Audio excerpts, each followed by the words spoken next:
மாணவர்கள் தான். மாணவ சக்தியை வச்சு எந்த நாட்டோட தலையெழுத்தையும் மாத்திக்கலாங்கிறதுக்கு உதாரணம் தான் நீங்க.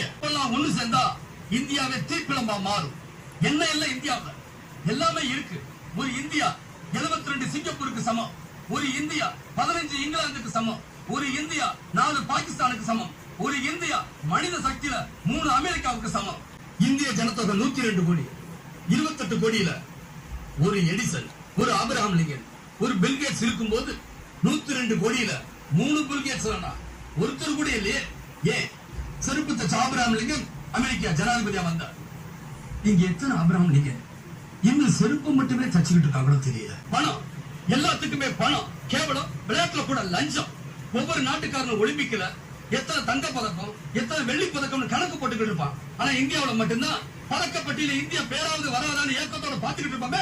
ஏன் இங்க திறமசாலிகள் இல்லையா? பல மடங்கு